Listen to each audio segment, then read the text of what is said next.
Here we are again in Chapter 7 of Hank Zipzer. Oh, poor guy. He is the world's greatest underachiever, but it's all right. He's going to work it out. Okay, so he's freaking out. Not sure if he's going to go on to 5th grade. Uh-oh, he thinks he's going to be held back in 4th grade again, but how in the world is his friends going to stop him from his parents seeing his teacher? There's got to be a way. I hope not, but hey, we're going to find out. So here we are, Chapter 7. Let's do it. I dropped to the kitchen floor and started rolling around on Ashley's pink and white speckled linoleum. It's a good thing Grandma Wong had left the kitchen to watch the one show that she never misses. I know it might seem weird for a 76-year-old lady to watch SpongeBob, but hey, some things you just can't explain. Zips, are your pants on fire? Have you just totally lost your mind? My mind is on fire, I answered. Cousin Ralphie just delivered the answer that I've been asking for. I don't get it, Ashley said. All he said was the 15 caller who can name 10 American cities with the word rock in them wins a trip to Philadelphia. True, Ash, but you're leaving out the most important point, the date. May 24th, 25th? What's the big deal? Frankie, my man. When exactly are the 4th grade parent-teacher conferences? This Friday. Today's Tuesday, so what would that make? Friday, May... How does the 25th sound, I asked, grinning like a mouse. Okay, Ashley said. So Stone Cold Rock is opening the same time as your parent-teacher conferences. How does that even help you? Well, guess who's going to win the conference to send my parents? Where did Cousin Ralphie say the concert was? Philadelphia, I said. And even though I'm not a geography expert, let me point out one thing. People who are in Philadelphia cannot be in New York attending a parent-teacher conference. Zip, this plan might actually have possibilities, Frankie said. That was a big compliment coming from him because Frankie is like a plan-making genius. Philadelphia, city of brotherly love, I hollered. Ashley went into action as only she can do. When there's something she has to get done, you want Ashley Wong to be in charge. She's all business. What caller did Cousin Ralphie said would win the contest? I think he said it was the 15th caller.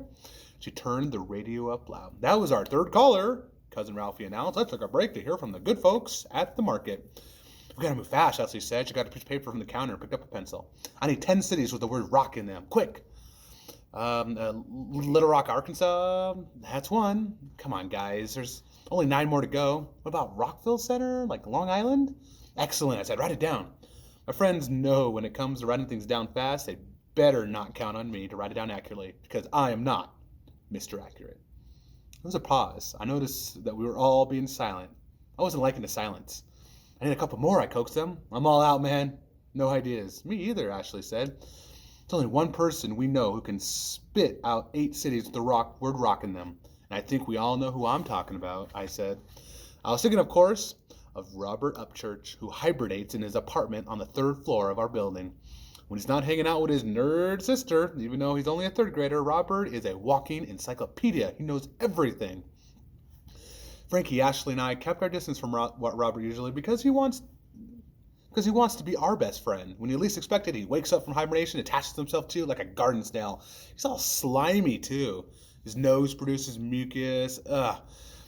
Robert's best friend happens to be my sister, Emily, who doesn't seem to mind his leaky nasal faucet.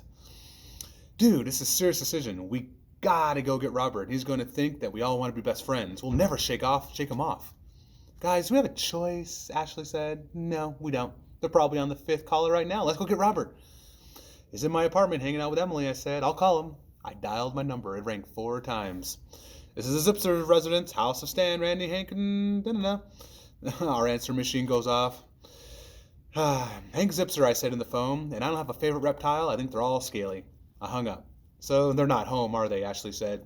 No. So I had to give some weird answer. Ashley threw on the baseball cap and bolted to the door. Come on, guys. No time for the elevator. We're taking the back stairs up there. Why? You know he's home. All right. We'll give it a shot. I pulled my key out of my pocket, but I was nervous. I couldn't get in the keyhole when I dashed up the stairs. Here, give me that, Frankie said, and he grabbed the key and stuck it in. But the lock didn't open. Are you sure it's the right key? He said. I'll take it from here. Every lock has a little secret, a little fidgety. My dad was sitting at the dining room table. He's a computer and consultant, so he doesn't work at home a lot. He likes that because he likes that because he can hang out in boxers and do crossword puzzles whenever he gets bored. It's like COVID, I guess. Hi, kids. What's the rush? Hi, Dad. I called back. I knew I didn't really have to answer his question because he had that I'm deep into a crossword puzzle phase. We whizzed down the hall and flew into my sister Emily's room, where I knew the nerd and the nerdette would be hanging out doing nerdy things. Never expected to see what I saw. Robert and Emily were hunched over Catherine, who was lying across them with both her scaly, ugly head resting in Emily's scaly, ugly lap. Oh, gosh. Robert was handing an eyedropper filled with what looked and smelled like chicken soup to Emily, who was squirting yellow liquid into Catherine's mouth. Oh, gosh. Don't you guys knock, Emily said. Catherine's not feeling well. Really? She doesn't look any worse than usual, I said.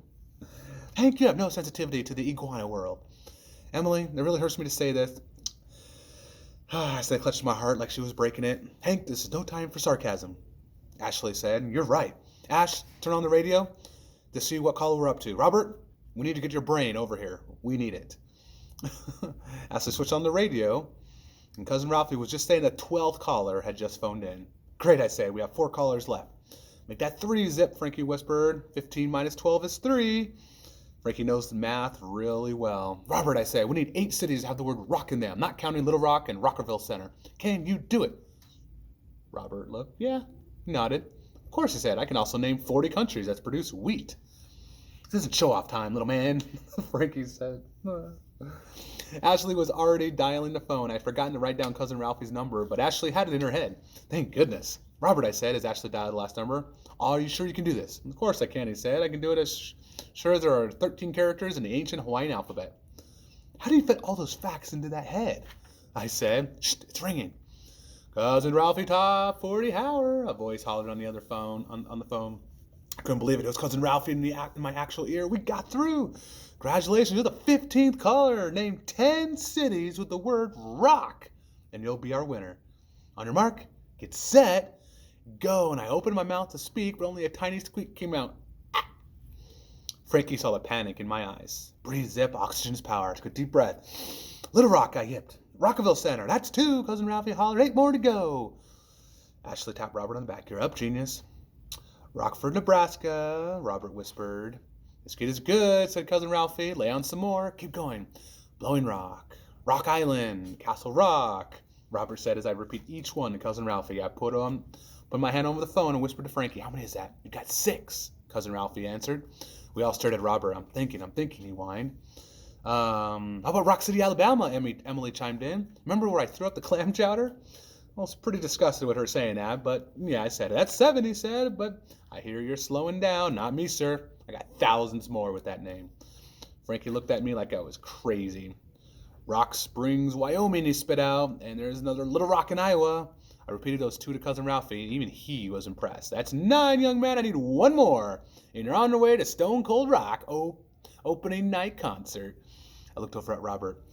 Dig deep, little man. We all need 1 more. Robert's whole body twisted from side to side. He kept thinking. Time is running out, Cousin Ralphie said. Are you still there, caller?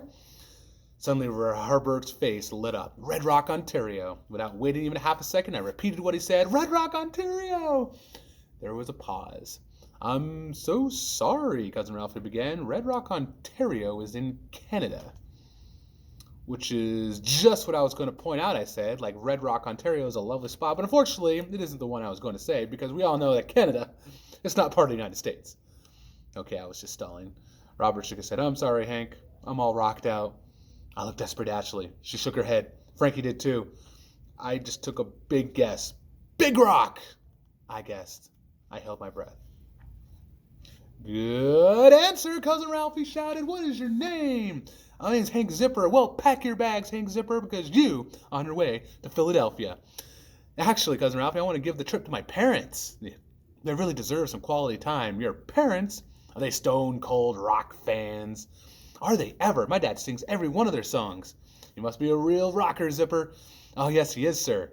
See, right where we are, kid. We're gonna go to commercial. When we come back, I'll tell you all about a fabulous trip that you just won for your parental unit. Just then, the door to my sister's room swung right open, and my dad came in. I looked at him in his blue boxers with his mechanical pencil stuck in his ear. His hair was standing straight up over his head, and his newspaper was still folded in the crossword puzzle page. Are any of you kids know an 8-letter synonym for an extinct rodent? He asked. I tried pocket rat, but it doesn't fit. That's my dad, I thought. She's the rocker. And we're going to stop there, guys. We'll get to chapter 8 next time. We're already, look at that, we're halfway through this gorgeous book. So answer the questions, and we'll see you guys next week.